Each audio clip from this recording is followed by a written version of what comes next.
Assalamualaikum warahmatullahi wabarakatuh. Alhamdulillah hamdan katsiran tayyiban mubarakan fih kama yuhibbu rabbuna wa yardah. Asyhadu an la ilaha illallah wahdahu la syarika lah wa asyhadu anna Muhammadan abduhu wa rasuluhu alladzi la nabiyya ba'dah. Salawatu Rabbi wa salamuhu wa barakatuhu alaihi wa ala alihi wa sahbihi ajma'in, amma ba'du. Baik, ikhwah sekalian rahimani wa rahimakumullah. Alhamdulillah, di pagi hari ini kita bisa kembali melanjutkan kajian tauhid dari kitab Qawaidul Arba', 4 kaidah dalam memahami tauhid. Yang sebelumnya kita sudah beberapa hari libur ikhwan. Baik, kita langsung saja masuk ke kaidah yang kedua. Al-qaidatus tsaniyah. Kaidah yang kedua, kata penulis,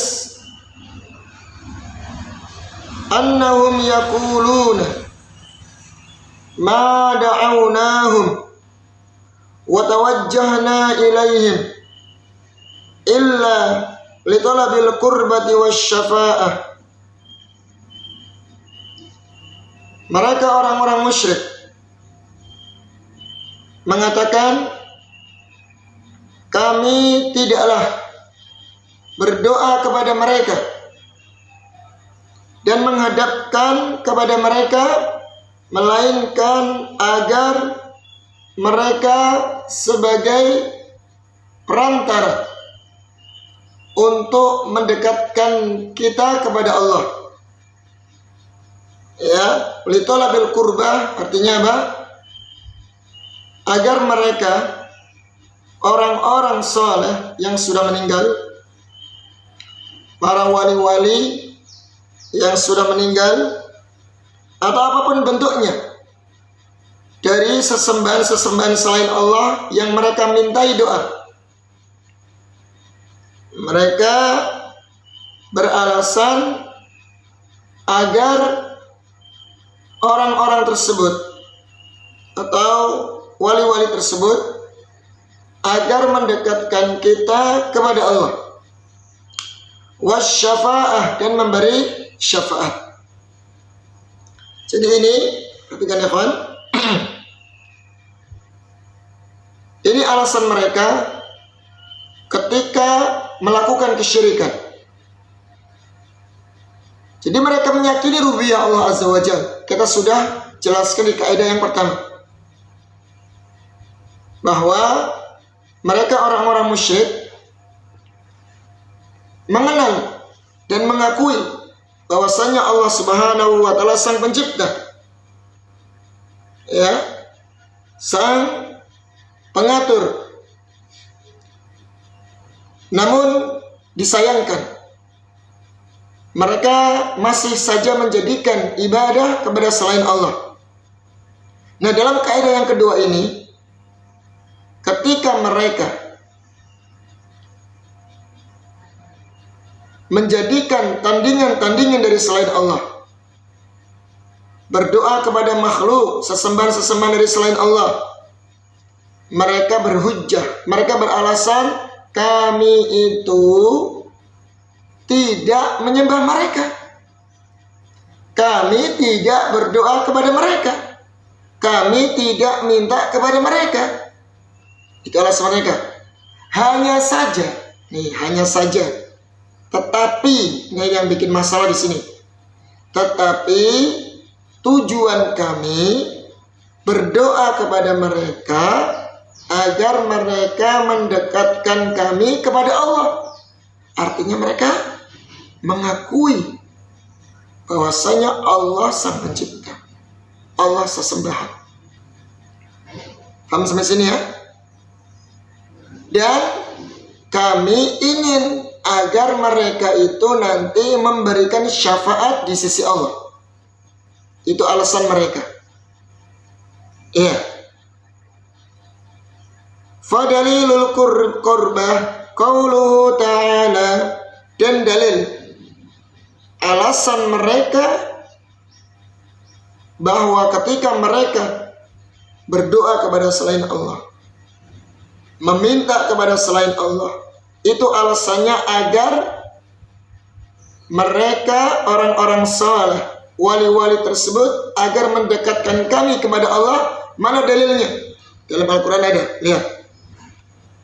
Walladzina ittakhadhu min duni awliya'a ma na'buduhum illa liyuqarribuna ila Allahi zulfa innallaha yahkumu bainahum fima hum fihi yakhtalifun innallaha la yahdi man huwa kadhibun kaffar.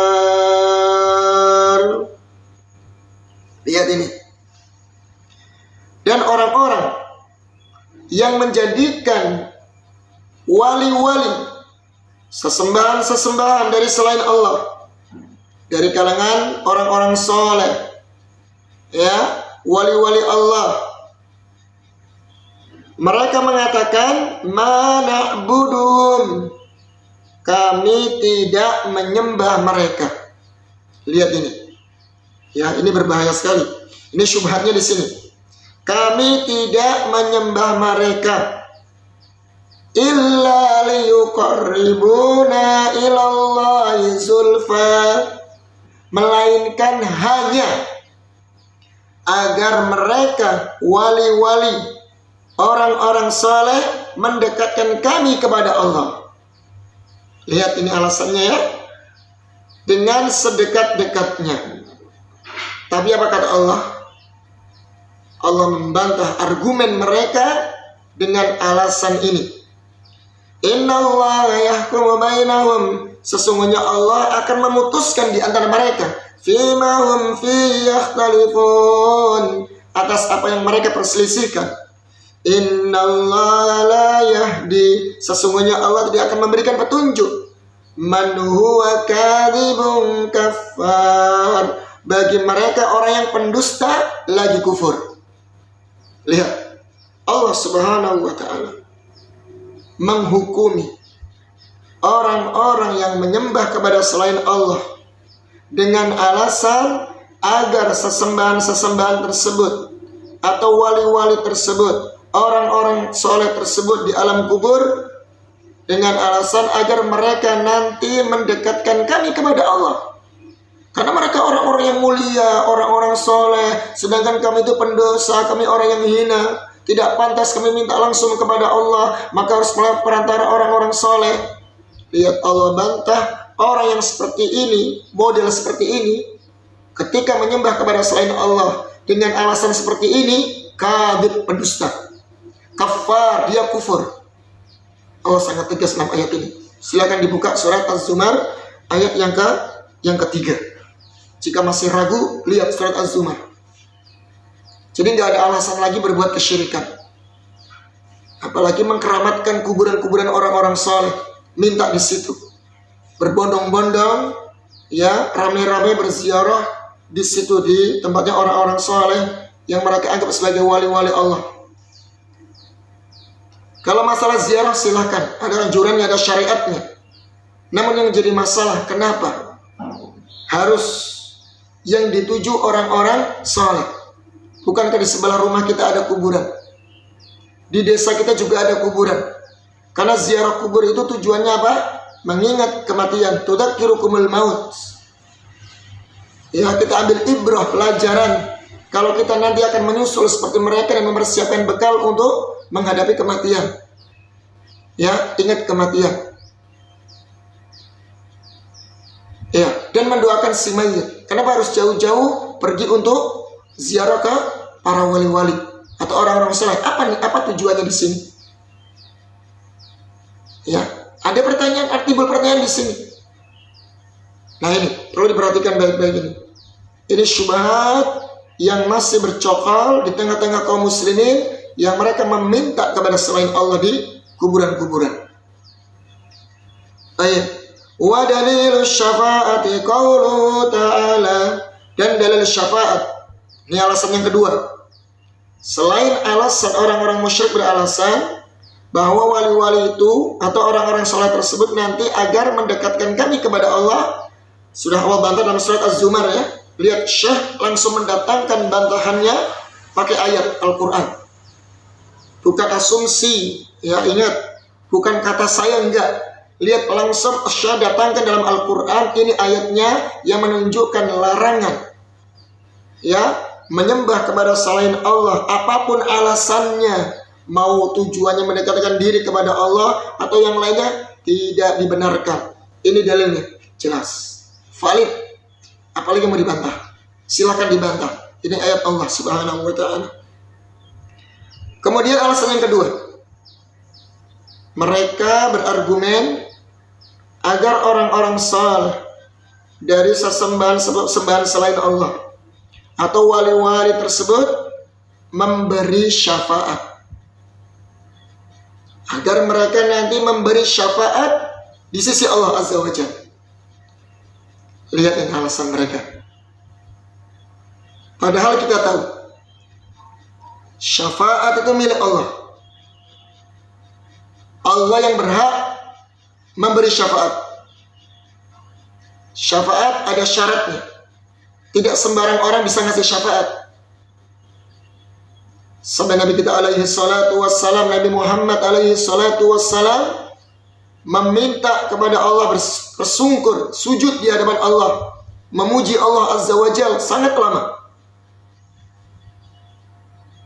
Ya, sampai Allah sebutkan, sampai dalam sebuah riwayat, ya Allah katakan kepada Nabi Muhammad alaihi salatu wassalam, ya Muhammad, irfa ra'sak, angkat kepala. Wasal tu'ta, mintalah saya akan kasih. Wa qul yusma, dengarkanlah, katakanlah akan didengar ucapanmu. Washfa tushaffa, mintalah syafaat, ya, maka aku akan diberi. Fa'arfa'u ra'si, kemudian saya mengangkat kepalaku. Fa'ahmaduhu bitahmidihi yu'allimuni summa ashfa'u, maka aku angkat kepalaku. Kemudian aku memujinya dengan pujian yang diajarkan kepadaku. Lantas aku memberi syafaat. Ini sekelas Nabi Muhammad alaihi salatu wassalam, manusia terbaik di muka bumi ini, tidak bisa serta-merta memberi syafaat kecuali dengan izin Allah Azza wa Jalla. Lantas siapa yang levelnya di bawah Nabi kita alaihi salatu wassalam? Apakah mereka secara mutlak serta-merta bisa ngasih syafaat? Oh, tidak bisa. Kecuali dengan syarat yang akan disebutkan nanti. Ya. Lihat bantahan beliau. Qauluhu ta'ala, firman Allah Ta'ala, wa ya'buduna min dunillahi ma la yadurruhum wa la yanfa'uhum wa yaquluna ulai syufa'auna indallah. Lihat.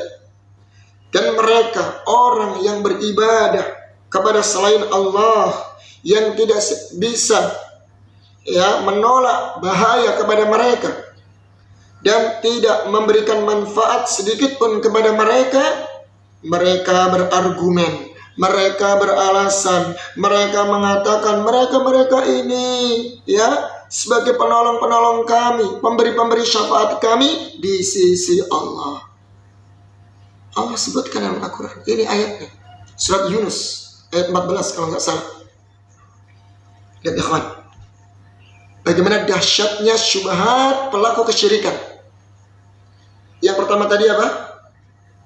Tujuannya agar wali-wali tersebut, orang-orang soleh tersebut yang sudah meninggal di dalam kuburan, yang mereka datangi, mereka mintai, atau apapun bentuknya, entah itu mungkin pohon, entah itu mungkin keris, atau mungkin batu ake, atau yang macam-macam selain daripada wali-wali yang sudah meninggal itu. Mereka beralasan agar mereka itu nanti bisa mendekatkan kami kepada Allah, menyampaikan hajat kami kepada Allah. Insyaallah. Alasan yang kedua, ini yang bahaya juga nih. Nanti mereka orang-orang soleh, wali-wali Allah tersebut, yang di alam kubur tersebut, mereka nanti memberikan syafaat, bisa memberikan syafaat kami di sisi Allah Azza wa Jalla, sebagai penolong kami di sisi Allah Subhanahu wa Ta'ala. Ini semuanya buhtanun azim, kedustaan yang sangat nyata. Dalam Al-Quran sudah terbantahkan. Yang pertama bantahannya surat Yunus, surat Zumar ayat yang ketiga.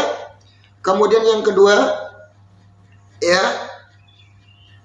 yang kedua surat Yunus ayat 14.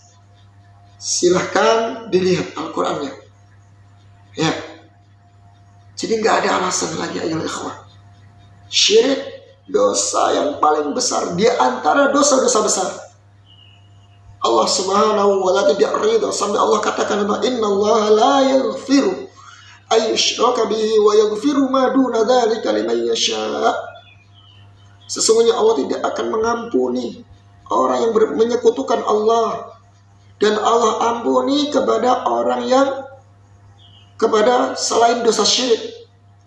Wa yaghfiru ma duna dzalika liman yasha. Allah ampuni dosa selain syirik bagi yang dikehendaki. Inna syirka la dzulmun adzim. Sesungguhnya syirik itu kedzaliman yang sangat dahsyat, sangat besar. Lain asyrakta la yahbatanna amaluk. Jika kau berbuat syirik maka akan terhapus seluruh amalanmu. Allah sudah banyak dalam Al-Quran mewanti-wanti perbuatan ini.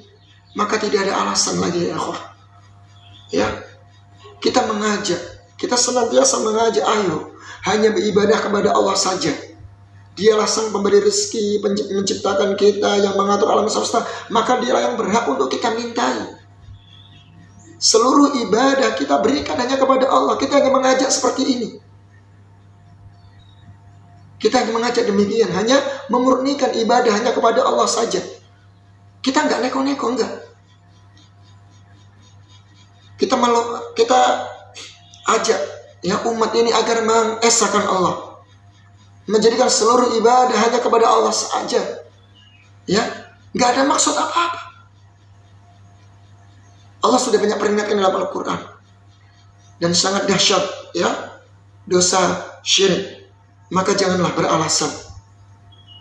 Ya, hilangkanlah syubhat-syubhat yang selama ini menyangkut dalam diri-diri kalian, ya, yang masih melakukan kesyirikan.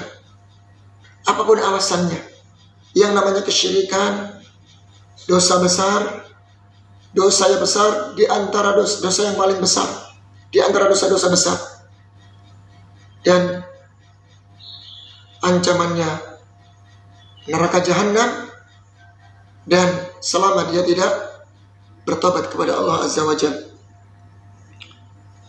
Kemudian kita baca, Syekh di sini mengatakan, Syekh Dr.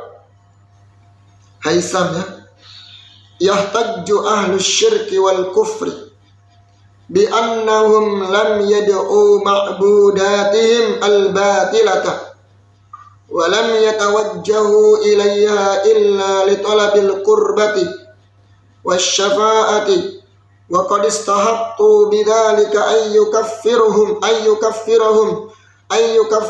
an-nabiy sallallahu alaihi wasallam wa yuqatiluhum. Para pelaku kesyirikan dan pelaku kekufuran, mereka berhujjah, mereka berdalil, mereka berargumen. Sesungguhnya mereka tidaklah berdoa, tidaklah meminta kepada sesembahan-sesembahan mereka yang batil, dan mereka tidak menghadapkan diri kepada mereka, ya, kepada sesembahan yang batil tersebut, kecuali alasannya apa? Kecuali hanya sekedar mereka ingin sesembahan-sesembahan itu agar mendekatkan mereka kepada Allah Azza wa Jalla. Ya, wali-wali, orang-orang soleh tersebut agar mendekatkan kami kepada Allah, menyampaikan hajat-hajat kami, mereka mendengarkan doa-doa kami. Mereka berlaku seperti itu. Nanti dengan seperti itu mereka akan sampaikan permintaan kami kepada Allah. Syafaat, kurbah, wasilah. Kalau bahasa sekarang tawassul ya. Ini alasan mereka. Wasyafaat, nanti mereka akan memberi syafaat di hadapan Allah. Wa qad istahaqqu, dan mereka berhak yang demikian itu ayyukaffirahumun, nabi-nabi mengkafirkan mereka dan nabi memerangi mereka. Jadi bukan karena mereka tidak mengakui Allah sang pencipta, Allah yang mengatur, Allah sang pemberi rezeki, Allah yang menguasai alam semesta, tidak. Mereka akui itu semua, akui. Mereka mengakui demikian rububiyah Allah, mereka yakin tahu. Dan mereka akui dan mereka yakin itu mutlak milik Allah. Gak ada makhluk yang bisa memiliki kekuatan atau kekuasaan mengatur, mencipta, dan memberi rezeki dan yang lainnya dari sifat-sifat ketuhanan. Gak ada. Hanya saja, lihat, syubhat yang diusung oleh ahli kesyirikan adalah ini, dua ini. Agar mereka mendekatkan kita kepada Allah, dan yang kedua, agar mereka nanti memberi syafaat di sisi Allah Azza wa Jalla.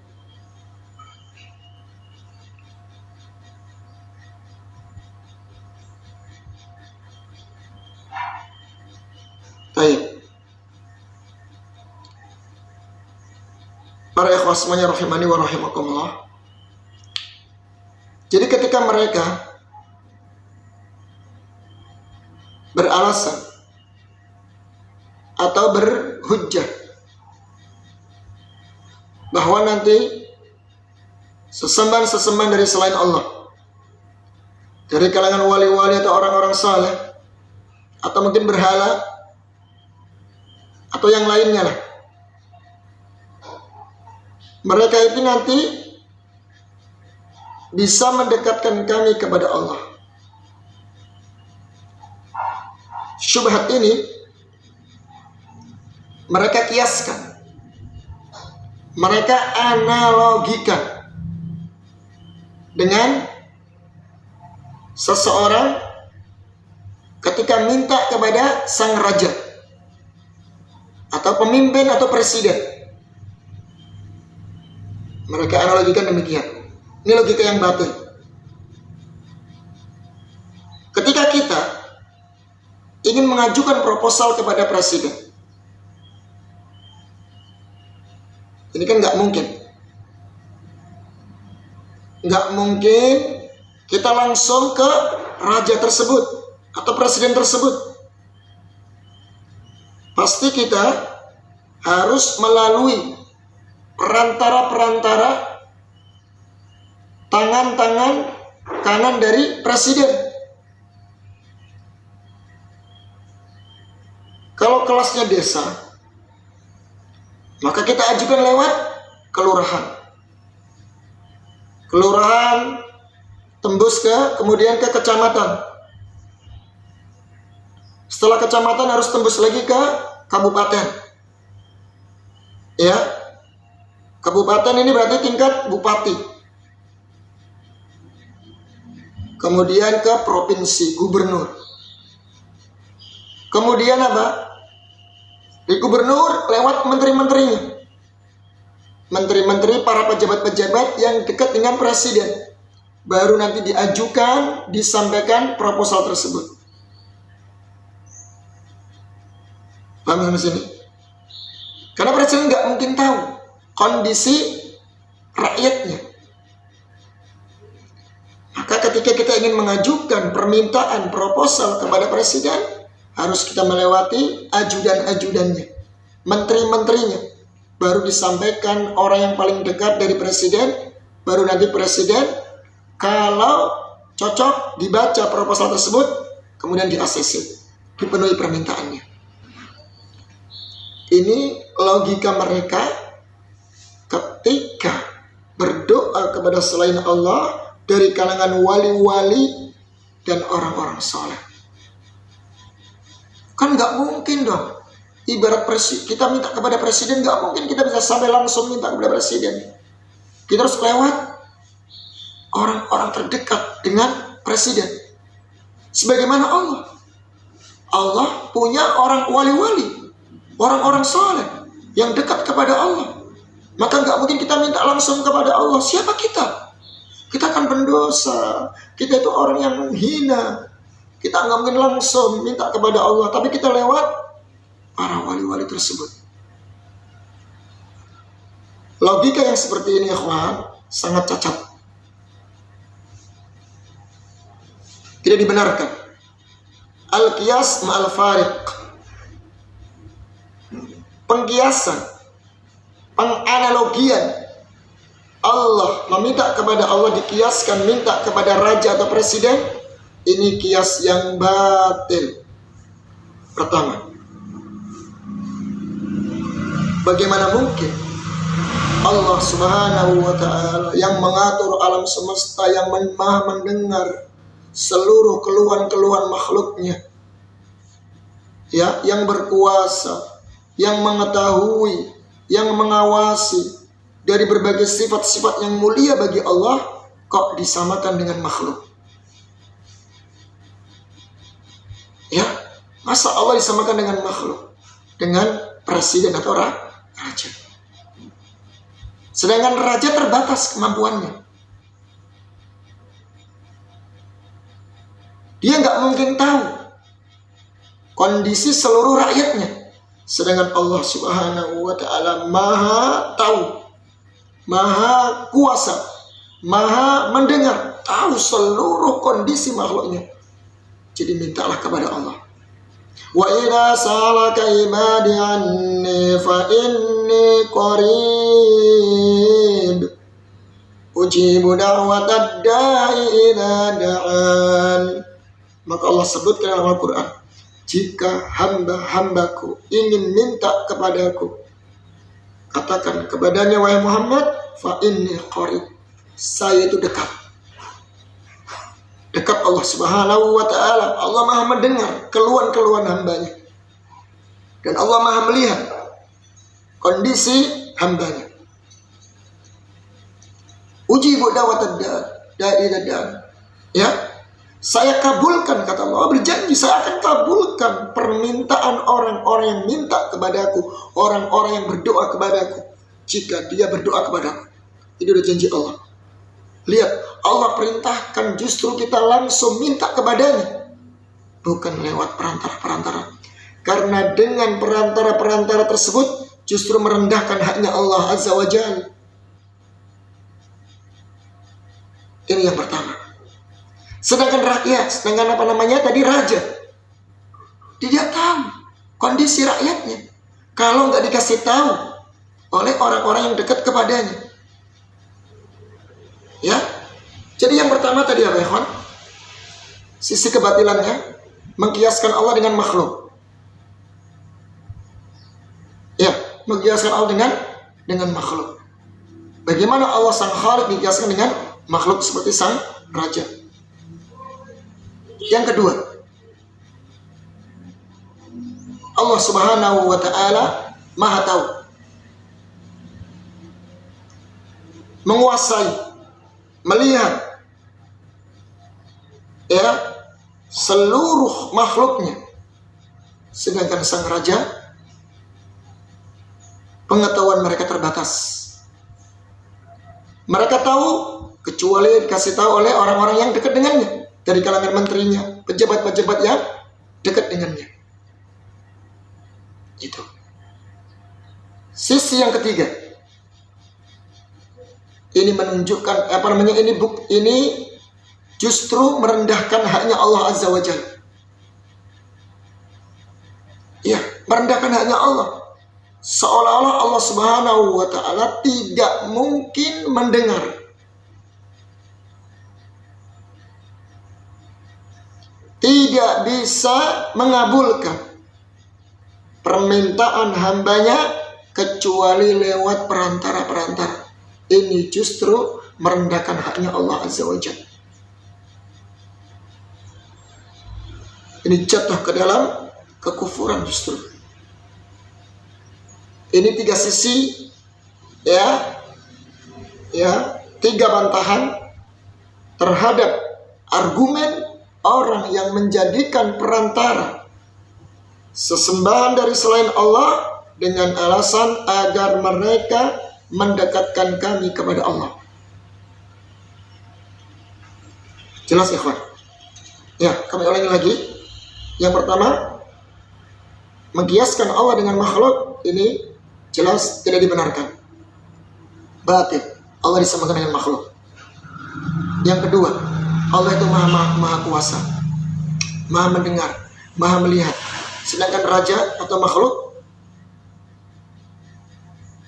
terbatas pengetahuannya dan tidak mengetahui kondisi seluruh rakyatnya.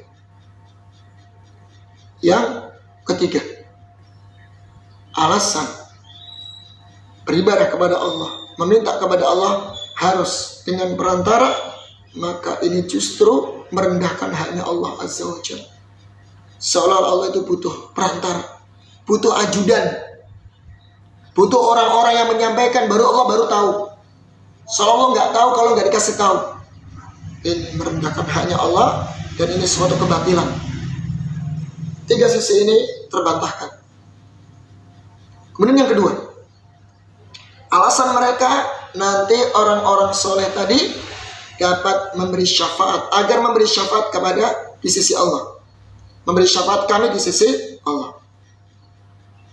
Perhatikan, syafaat dalam Al-Quran ada 2. Wasyafa'atu syafa'atan, kata beliau.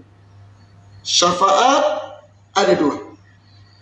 Syafa'atun manfiyah, syafaat yang dinafikan, syafaat yang batil, tidak dianggap. Wa syafa'atun musbatah, dan syafaat yang ditetapkan. Kapan syafaat dikatakan ditetapkan? Ya, syafaat yang ditetapkan dalam Al-Quran ini terikat dengan 3 syarat. Ada syaratnya, lihat. Jangan tidak asal. Nanti dia bisa ngasih syafaat di hadapan Allah agar mereka nanti bisa menolong kami di sisi Allah. Tunggu dulu. Syafaat dalam Al-Quran ya disebutkan harus memiliki 3 syarat. Yang pertama, idznullah bisyafa'ah. Allah mengizinkan untuk memberi syafaat.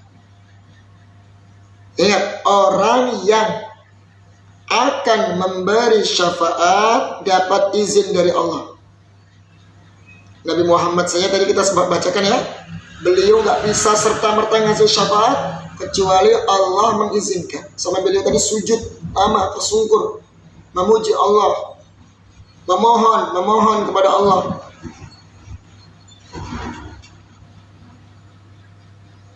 Dapat izin dulu dong, nggak boleh serta-merta. Sekarang apakah sudah dipastikan para wali-wali, orang-orang soleh tadi dapat izin dari Allah? Apakah sudah dipastikan maka mereka itu dijamin masuk surga? Ada jaminan para wali-wali tersebut atau orang-orang soleh sudah dijamin masuk surga? Wallahu a'lam, kita nggak tahu. Lantas kita sudah memastikan apakah mereka para wali-wali, orang-orang soleh tersebut dapat izin memberi syafaat? Timbul pertanyaan. Perhatikan. Syarat yang kedua. Nanti saya bacakan dalilnya ya. Kita baca syaratnya dulu. Nanti saya bacakan dalilnya. Yang kedua. Orang yang diberi syafaat mendapat ridho dari Allah. Orang yang diberi syafaat mendapat ridho dari Allah. Bahkan orang yang memberi syafaat pun, yang memberi syafaat Dan yang diberi syafaat harus mendapat ridho dari Allah. Kalau orang yang akan diberi syafaat ternyata pelaku kesyirikan,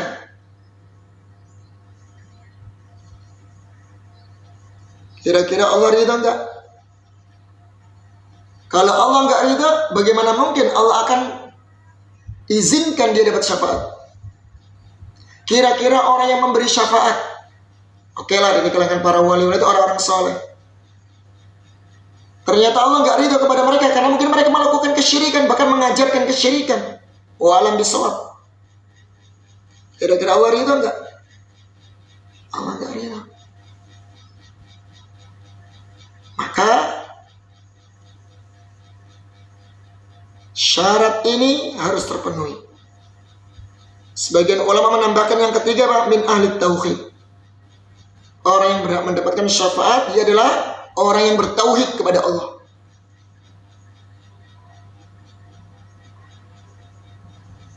Faham ya kawan? Tiga ini. Jadi nggak sembarangan. Saya bacakan dalilnya. Wa kam min malakin bis samawati la tughni syafa'atuhum syai'a illa min ba'di an ya'dhana Allahu liman yasha'u wa yarda. Surat An-Najm bisa dibuka. Berapa banyak para malaikat? Malaikat makhluk yang mulia, Masya Allah, ciptaan Allah yang mulia. La ya'sunallaha ma amarahum wa yaf'aluna ma yu'marun. Mereka tidak bermaksiat kepada Allah dan mereka selalu siap dengan perintah Allah. Berapa banyak para malaikat yang ada di langit maupun di bumi, mereka tidak mampu memberi pertolongan, syafaat, kecuali mimba di ayat dan Allah akan berikan izin. Kecuali dengan izin Allah, illa mimba di ayat dan Allah liman yasha. Kecuali dengan izin Allah bagi yang dikehendaki. Wa yarda, dan Allah ridhoi. Nah, ini dua ini. Allah dah kasih izin dulu, kecuali Allah kasih izin dia, ya Allah izinkan dia mendapatkan syafaat, kemudian Allah ridho kepadanya, baru bisa. Yang lain, surat ayat kursi ya, kita sudah hafal ini. Man dzalladzi yashfa'u indahu illa bi'idznih. Dan orang yang mendapatkan syafaat di sisinya tidak lain dia dengan izin Allah Subhanahu wa ta'ala. Tidaklah orang mendapatkan syafaat di sisi Allah melainkan dapat izin dari Allah. Antum sudah hafal surat ayat kursi ini. Dalam sunnah, hadis dalam hadis, as'adun nasi bi syafaati yaumal qiyamati man qala la ilaha illallah. Orang yang paling bahagia mendapat syafaatku, kata Nabi, pada hari kiamat, orang yang mengucapkan kalimat la ilaha illallah khalisan min qalbi, tulus dari hati yang paling dalam. Ahaqqun nas bi syafaati yaumal qiyamah man qala la ilaha illallah khalisan min qalbi. Kata Nabi kita alaihi salatu wassalam, manusia yang paling berhak mendapatkan syafaatku pada hari kiamat orang yang mengucapkan kalimat la ilaha illallah, yang bertauhid dan melaksanakan konsekuensi dari tauhid itu sendiri, yang tulus dari hati yang paling dalam. Jelas ikhwan? Jadi tiga ini harus perhatikan ya. Yang berhak mendapat syafaat, orang yang min ahli tauhid, orang yang bertauhid. Orang yang memberi syafaat dapat izin dari Allah. Yang ketiga, orang yang akan diberi syafaat mendapat ridha dari Allah, dan orang yang akan memberi syafaat juga dapat ridha dari Allah. Tiga ini harus terpenuhi. Jika tidak, mohon maaf, syafaat yang manfi, yang dinafikan, tidak dianggap. wa la tanfa'u syafa'atu syafi'in. Allah nafikan. Maka tidak bermanfaat syafaatnya orang-orang yang memberi syafaat, nggak bermanfaat. Karena mereka nggak dapat izin. Allah nggak ridho kepada dia. Mungkin dia pelaku kesyirikan. Gimana mau dapat syafaat? Gimana mau ngasih syafaat kalau nggak dapat izin dari Allah? Gimana mau dapat syafaat kalau Allah nggak ridho kepadanya? Jelas dalilnya ya.